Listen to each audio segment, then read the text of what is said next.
aussi loin que le maire de Carcassonne, mais c'est un peu dans la même lignée au fond, avec un peu plus soft, quoi.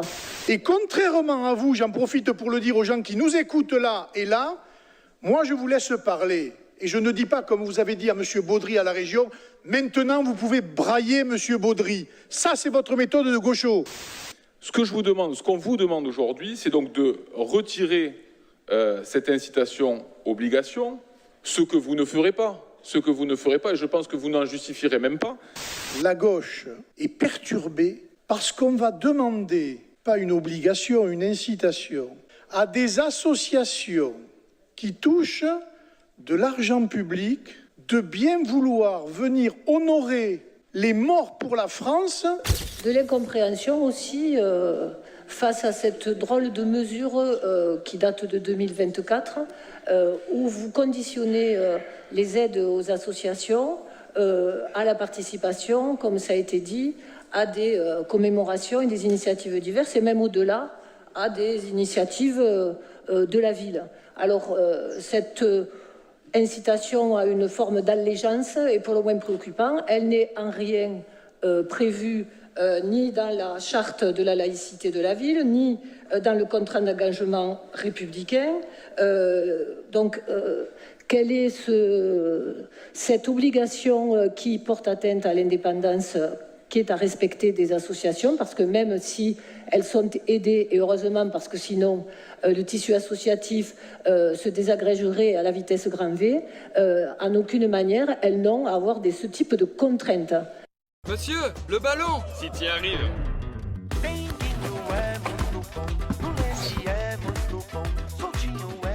Monsieur, c'est quoi son nom?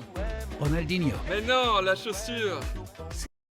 Nous refusons totalement cette façon de faire qui d'ailleurs se retrouve aussi dans les conventions, on y reviendra, sur les conventions de prêt, de mise à disposition de salles et d'hébergement. On s'interroge aussi sur la dimension associative et des syndicats qui sont également hébergés par la ville. Donc, bon, vous allez peut-être pas aller aussi loin que le maire de Carcassonne, mais c'est un peu dans la même lignée au fond, avec un peu plus soft, quoi. Mais voilà, enfin, c'est absolument inacceptable. Et je tiens à vous transmettre aussi les avis des habitants et les associations. Je vais vous dire, pour parler de l'association Calais en Club, à qui vous donnez seulement 150 € pour toucher cette toute petite somme, vous les obligez à ces bénévoles de participer et de défiler pour les commémorations de 8 mai et le 14 juillet, le 11 novembre. Monsieur le maire, on vous demande vraiment de ne pas menacer ces petites associations et de leur retirer les 150 € s'ils ne viennent pas défiler pour vous. Je crois que... Ce n'est... S'il vous plaît, écoutez un peu les orateurs. Ce n'est pas correct et inacceptable par les associations. Laissez les bénévoles travailler tranquillement sans leur imposer ce genre d'obligation. Alors sur le fond, moi je m'interroge quand même. Donc si j'ai bien compris, la gauche est perturbée parce qu'on va demander, pas une obligation, une incitation, à des associations qui touchent de l'argent public de bien vouloir venir honorer les morts pour la France le 8 mai, le 11 novembre et aux autres fêtes patriotiques. C'est ça que vous appelez les défilés sur la... Vous avez dit, je sais pas quoi, défilés au pas ou j'en sais rien? Non mais écoutez, mais les gens ils vont comprendre. Les gens, oui, mais vos propos ce sont ceux-là. Ce sont ceux-là. Et c'est compris comme cela, d'ailleurs. Voilà. Non, mais, voilà. Donc, moi, je vous dis, je vous ai laissé parler, Madame Langevine. Je vais vous répondre. Je vous ai laissé parler, vous allez me laisser parler. Et contrairement à vous, j'en profite pour le dire aux gens qui nous écoutent là et là, moi, je vous laisse parler. Et je ne dis pas, comme vous avez dit à M. Baudry à la région, maintenant, vous pouvez brailler M. Baudry. Ça, c'est votre méthode de gaucho. C'est pas les nôtres. Voilà. Alors, maintenant, je vais sur le fond. Je viens de vous répéter ça et je peux vous dire, les citoyens vous ont bien entendu.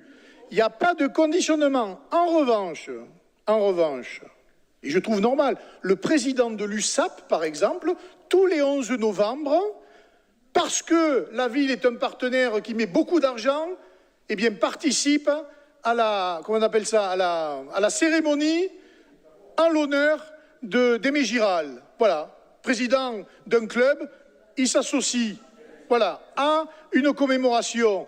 Je souhaiterais, je ne dis pas que c'est la règle, mais je pense que ce serait pour le coup un joli geste citoyen, pas les adhérents des associations, les dirigeants, ceux qui pourraient représenter ces associations, d'être présents dans les manifestations patriotiques qui ne sont pas organisées par la mairie, comme je l'ai entendu, mais qui sont organisées par l'État et la préfecture, juste en honneur des morts tombés pour la France. C'est difficile, ça ? Alors là, vous m'inquiétez beaucoup. Sur le conditionnement, alors ça c'est le comble, Madame Langevin. L'autre jour, on avait un copil sur la politique de la ville. C'est vous-même qui avez dit que les subventions à la politique de la ville étaient conditionnées à la politique de la région. Vous faites du conditionnement idéologique. Moi, je n'en fais pas. Si demain, il y a des associations, même contre la mairie, qui demandent des subventions, et d'ailleurs beaucoup, elles ont des subventions. Elles peuvent fonctionner avec l'argent public parce que l'argent public, il appartient aux gens de droite comme aux gens de gauche, à tous les citoyens de Perpignan, et on ne fait pas de ségrégation citoyenne ou politique comme vous pouvez le faire avec d'autres associations. Tout à l'heure, je pense que M. Bonnet va vous remettre un peu les pendules à l'heure sur ça et on discutera justement de cette affaire-là. Donc, non, pour l'instant, je n'ai pas fini. Voilà. Et vous laisserez les autres élus se prononcer là-dessus. Donc en fait, votre argumentation ne tient pas. Vous faites du juridisme, je ne vais pas vous dire de bas étage, mais faites du juridisme.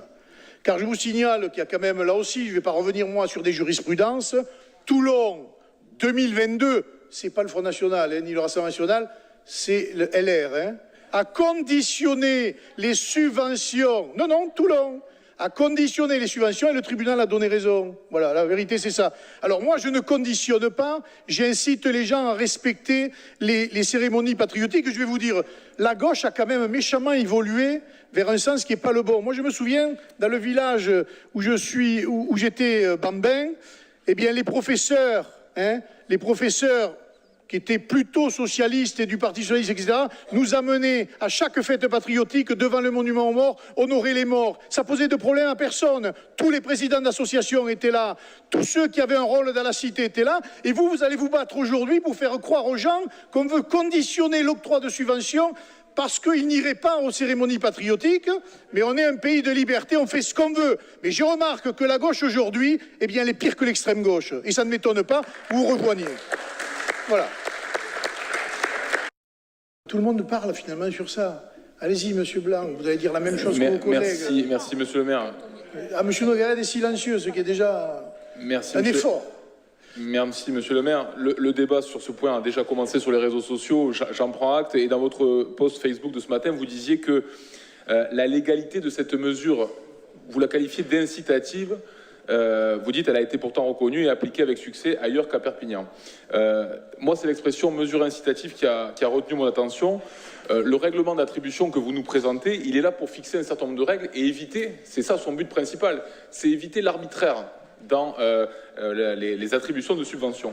Donc, au-delà du débat de principe, et évidemment, je partage les critiques qui ont été émises sur le fond à l'égard de la mesure, il y a une question de portée juridique, c'est-à-dire que s'il s'agit d'une simple incitation, comme vous le dites, et vous précisez qu'aucune subvention n'a été retirée ou n'a pas été accordée pour ce motif, soit il s'agit d'une incitation, soit il s'agit d'une véritable obligation soumise à sanction en cas de non-respect. Dans la Convention, Monsieur le maire, Écoute, je suis en train de la lire. Oui, mais je n'avais pas l'impression. C'est pour ça que je me permettais de vous laisser le temps de réfléchir. J'arrive à écouter sans regarder, mais je veux bien vous regarder. Oui, je sais pas. Bon, je suis certainement plus lent d'esprit que vous, mais enfin, bref. Il y a un engagement, c'est noté dans la Convention, il y a marqué que c'est un engagement formel. Je ne sais pas ce que c'est un engagement formel. Juridiquement, je ne suis pas sûr que ça veut dire grand-chose, un engagement formel. En revanche, cet engagement formel, il est placé dans un chapitre qui s'appelle obligations. Donc les obligations, par nature, elles imposent éventuellement des sanctions, et les sanctions, elles sont prévues aussi dans la Convention. Donc il y a là une espèce de paradoxe, ou en tout cas une contrariété entre ce que vous annoncez ce matin et ce qu'il y a dans la Convention. Alors moi, je vous dis les choses simplement, c'est que quand c'est flou, c'est qu'il y a un loup, ou en tout cas, c'est qu'il y a au moins une volonté de remettre de l'arbitraire. Ce qu'on vous demande aujourd'hui, c'est donc de retirer cette incitation obligation, ce que vous ne ferez pas. Et je pense que vous n'en justifierez même pas. Vous ne le ferez pas, votre majorité votera comme vous le souhaiterez. Alors, au moins subsidiairement, oralement, est-ce que vous pouvez confirmer et envoyer ce message aux associations que non, il n'y aura pas de sanctions sur cette base-là, et qu'il n'y aura jamais, comme vous l'avez dit, comme il n'y aura jamais de retrait ni de refus de subvention sur ces motifs. Merci, Monsieur le maire.